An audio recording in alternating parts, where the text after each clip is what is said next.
My name is Annie Kibrahan. I have a 10th grader at the high school. I just want to let you know my purpose is to bring awareness to parents as to what is happening in the classrooms. I do in no way believe in banning books. We live in a free country. We have freedom of speech and artistic license. What I do know I have a problem with is when pornographic material is read out loud to my daughter without her consent or my husband's consent. So, the absolutely true diary of a part-time Indian. Just want to give a little spiel on the author, Sherman Alexie. I just wanted everyone to know publicly, because we haven't mentioned it, he's not the greatest role model. He has been accused by multiple women of sexual misconduct. He apologized publicly for hurting these people through the years. The people in his own Native American community, some have shunned him. The Institute of American Indian Arts actually removed Sherman Alexie's name from their scholarship. My student came to me feeling uncomfortable with the book read aloud in English class.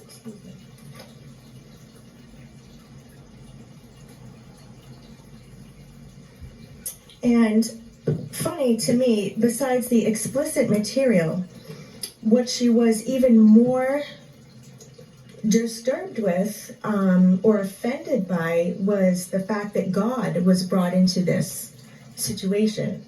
And I didn't know she felt that strongly about her religious beliefs, but she does. And I told her that I will stand up for her beliefs. Forgive me, I'm a little bit nervous.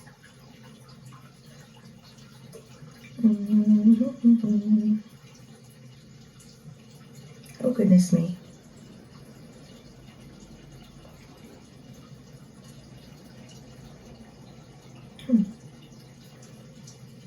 Okay, anyway. So my problem is that there was no opt-out form given. So we had no idea that this was going to take place. The teacher warned the kids that it was going to be mature content and that they needed to act maturely about it. But the teacher herself was too uncomfortable to read it out loud. So she had the assistant teacher or another teacher read it to the children. And I'm really happy for her that she got to decide for herself what makes her feel more comfortable. But the children, were they afforded that same accommodation? They weren't. They weren't. I believe an opt-out form is now, like, if that's not given, I'm thinking it's a violation. So I just wanted to thank you for agreeing with that. Let's see. There's also no book. The kids don't have a book. They just have a printed out form, the printed out packet that they're reading. And I was wondering why. So I had looked at some reviews on the book, and I'm sure it's probably a great book. I'm not saying that it's not. I just don't want pornographic material read by an adult to my minor child. So they have these printed out packets that they're reading chapter by chapter. And I said, my daughter goes, yeah, that's weird. I don't know why we don't have the book. But maybe it's because of the explicit photographs that are throughout the book. I'm not sure if maybe that's why the teacher did that. But I'm also thinking that may potentially, like printing a book in handouts, I think that might be a copyright violation. But I don't know for sure. So maybe you can check on that. I'm just going to read the passage that bothered my daughter, if you don't mind. I was 14, and it was my first day of high school. I was happy about that, and I was most especially excited about my first geometry class. Yep, I have to admit that isosceles triangles make me feel hormonal. Most guys, no matter what age, get excited about curves and circles, but not me. Don't get me wrong. I like girls and their curves, and I really like women and their curvier curves. I spent hours in the bathroom with a magazine that has 1,000 pictures of naked movie stars. Naked women plus right hand equal happy, happy, joy, joy. Yep, that's right. I admit it, that I masturbate. I'm proud of it. I'm good at it. I'm ambidextrous. If there were a professional masturbators league, I'd be drafted number 1 and I'd make $1 million. And maybe you're thinking, well, you really shouldn't be talking about masturbation in public. Well, tough. I'm going to talk about it because everybody does it and everybody likes it. And if God hadn't wanted us to masturbate, then God wouldn't have given us thumbs. So I thank God for my thumbs.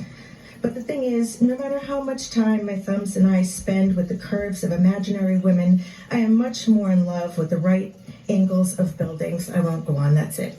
But that's the part my daughter had a problem with, and she did not have a warning. We did not have a consent, and I think it's creepy and gross, and I don't like it. And so I think that, the principal did admit to me, Principal Corrett told me that the teacher did not give an opt-out form of some sort within an email, text, I don't know, something. There was not one given. So that's like my major concern.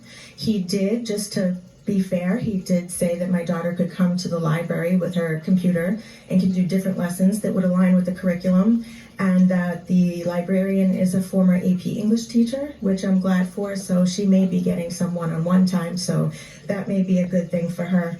But I don't think reading pornographic material, adults to minors, is appropriate. I mean, I think some of you are too young, but we all read The Diary of Anne Frank when we were in school. I didn't know until I was an adult there was an unabridged and an abridged version. So we got the story without all of that stuff in it. I never knew there was all the other stuff. So the story was able to be given. You got the point across. It was history. It was an amazing book.